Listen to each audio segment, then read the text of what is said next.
Hello friends, स्वागत है आप सभी का मेरे चैनल बॉन्ड इक्विटी में एक बार फिर से। फ्रेंड्स, आज की जो वीडियो है ये एक इंटरेस्टिंग वीडियो है क्योंकि एक जो एक पेनी स्टॉक है वो बोनस दे रहा है। ऑलराइट, और इसके रिजल्ट्स भी अच्छे आए हैं। तो पूरी वीडियो में आप देखिएगा, मैं आपको बताऊंगा कि फंडामेंटल्स कैसे हैं और ये बोनस कितना दे रहा है और इसकी रिकॉर्ड डेट क्या है। पूरी वीडियो में आप बने रहिए।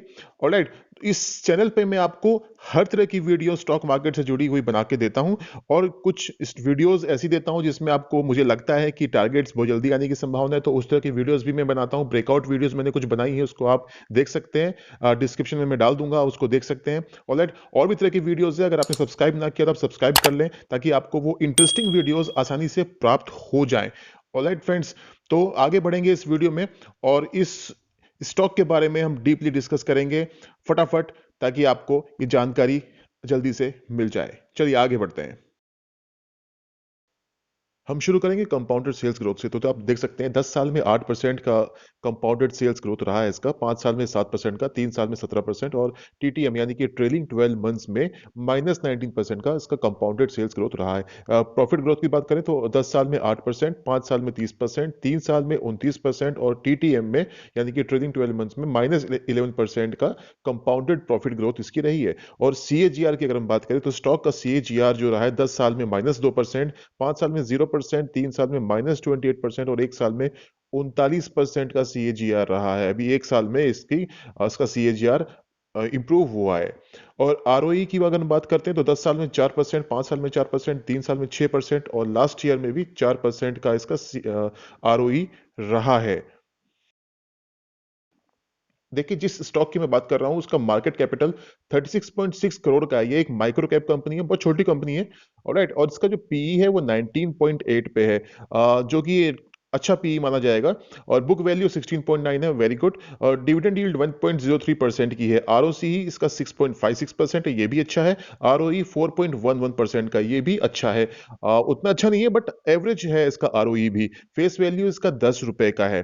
देखिए, इसके सभी पैरामीटर्स को देखते हुए मैं सिर्फ इतना कहूंगा कि इसकी जो कंसिस्टेंसी है वो नहीं है, इसमें इस कंसिस्टेंसी उतनी नहीं है। हाँ, लेकिन मैं ये कहूंगा कि फिलहाल के जो उसके रिजल्ट्स आए हैं उसके हिसाब से, पिछले कुछ क्वार्टर्स के हिसाब से इसमें इंप्रूवमेंट देखने को मिल रहा है इस स्टॉक में। तो इसके और भी हम पैरामीटर्स को जान लेते हैं। अब मैं बात करूंगा शेयर होल्डिंग पैटर्न की। देखिए, शेयर होल्डिंग पैटर्न में आप देखेंगे कि प्रमोटर्स की जो शेयर होल्डिंग है वो लगातार बढ़ रही थी पिछले क्वार्टर्स में, पिछले कई क्वार्टर्स में लगातार बढ़ रही थी, लेकिन दिसंबर 2020 जो अभी जो क्वार्टर गया है उसमें करीब 1.5% की होल्डिंग कम हुई है प्रमोटर्स की। वो कोई ज्यादा मायने नहीं रखता है। और डीआईएस का अगर आप देखेंगे तो लगातार सेम है, 0.01% की होल्डिंग है कई क्वार्टर से लगातार। और पब्लिक शेयर होल्डिंग अभी दिसंबर 2020 तक 33.12% थी पब्लिक की शेयर होल्डिंग। आइए हम थोड़ा बैलेंस शीट पर भी नजर डाल लेते हैं। हाँ, बात करते हैं रिजर्व्स की। देखिए, कंपनी के पास कितना रिजर्व है, ये बहुत मैटर करता है कंपनी के लिए। रिजर्व इसके पास अभी प्रेजेंट में यानी कि सितंबर 2020 का जो क्वार्टर गया था उस समय तक का डेटा उपलब्ध है। उसके आधार पर 13 करोड़ का रिजर्व है कंपनी के पास। पिछले यानी कि मार्च 2020 तक इनके पास जो था वो 12 करोड़ का ही रिजर्व था। इस बार 13 करोड़ का रिजर्व है। लेकिन उसके कंपैरिजन में अगर आप देखेंगे तो बोरोइंग्स यानी कि उधार जो है कंपनी के पास मार्च 2020 तक 17.98 करोड़ यानी कि करीब 18 करोड़ का था उधार, और इस बार भी 18 करोड़ 41 लाख का है, यानी कि थोड़ा सा उधार भी बढ़ा है। तो ऑल एंड ऑल रिजर्व्स बढ़ा है तो उधार भी बढ़ा है। On the other front assets में भी इंप्रूवमेंट हुआ है। पिछले मार्च 2020 में 54.73 करोड़ का था के एसेट्स थे टोटल, और इस बार यानी कि सितंबर 2020 तक 57.65 करोड़ के एसेट्स बढ़कर हो गए हैं। तो लायबिलिटीज और एसेट्स में अगर आप देखेंगे तो ऑल एंड ऑल पैरेलल ही चल रहा है मामला। इसमें कोई इंप्रूवमेंट, कोई खास देखने को नहीं मिला है। अगर एक तरफ बढ़ा है तो एक तरफ घटा भी है। अब जल्दी से हम इसके क्वार्टरली रिजल्ट्स पर भी नजर डाल देते हैं। स्टार्ट करेंगे हम एक्सपेंसेस से, इसके खर्च से। खर्चे कितने हुए जून 2020 से हम स्टार्ट करेंगे। 11.83 करोड़ के खर्चे थे, जो बढ़कर सितंबर 2020 में 21.9 करोड़ के हो गए और दिसंबर 2020 में 22.01 करोड़, 22 करोड़ के खर्चे हो गए। ऑलराइट, तो अगर ऑपरेटिंग प्रॉफिट की बात करें वो कितना हुआ है, हम जून से ही बात करेंगे।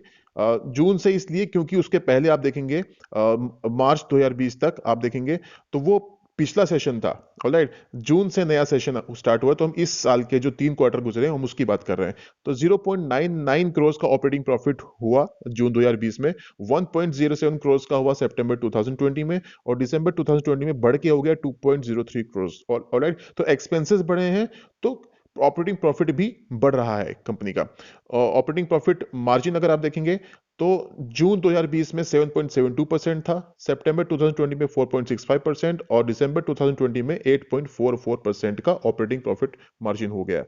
पीएटी पैट की अगर हम बात करें तो देखिए जून 2020 में 52 लाख का पैट था, जो 53 लाख हो गया सितंबर 2020 में, और दिसंबर 2020 में जो करंट क्वार्टर जो अभी निकला है उसमें 1 करोड़ 20 लाख का प्रॉफिट बिफोर टैक्स मिला है, हुआ है, कंपनी को प्रॉफिट बिफोर टैक्स हुआ है 1.20 करोड़ का दिसंबर 2020 में, यानी कि ये भी एक अच्छी बात है कंपनी के लिए। नेट प्रॉफिट करके बात करें, नेट प्रॉफिट आप देख सकते हैं 0.41 करोड़, यानी कि 41 लाख था जून 2020 में और 37 लाख था सितंबर 2020 में, और इस क्वार्टर में दिसंबर 2020 में 89 लैक्स का नेट प्रॉफिट कंपनी को हुआ है।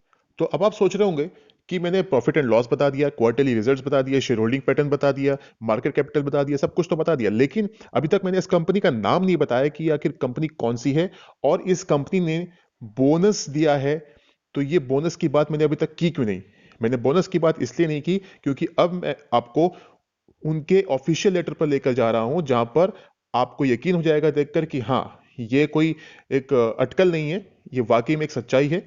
अब मैं आपको लेकर चलता हूं ऑफिशियल लेटर पर। तो ये है सचिता मेटल्स लिमिटेड का ऑफिशियल लेटर, जिसमें आप देख पाएंगे, मैं इसको जूम कर देता हूं। जूम करने पे आपको देखने को मिलेगा कि 9 मार्च 2021 की रिकॉर्ड डेट रखी है बोनस के लिए। किस तरह का बोनस है ये? देखिए, इस बोनस में आपको, अगर आपके पास 100 शेयर्स ऑलरेडी हैं सचेता मेटल्स के, वो भी 9 मार्च से पहले, यानी कि 9 मार्च 2021 से पहले अगर आपके पास सचेता मेटल्स के 100 शेयर्स की होल्डिंग है तो आपको 100 शेयर्स पर एक शेयर मिलेगा। ऑलराइट, 100 शेयर पर एक शेयर आपको एज ए बोनस मिलेगा। तो ये कंपनी करती क्या है? देखिए, ये बनाती है कैसरोल, बनाती है टोप विद कवर, ये बनाती है सर्कल्स, फॉइल्स और नॉन स्टिक वगैरह वगैरह, इस तरह की चीजें बनाती है, यूटेंसिल्स बनाती है एक्चुअली ये कंपनी। और ये कंपनी साथ मैन्युफैक्चरिंग तो करती है, साथ ही साथ स्टील और एल्यूमिनियम के बने प्रोडक्ट्स को एक्सपोर्ट भी करती है। तो अब जल्दी से मैं आपको इसके चार्ट्स पर भी लेकर चलता हूं। देखिए, यहाँ पर मैंने मंथली चार्ट ओपन किया है सचिता मेटल्स लिमिटेड का।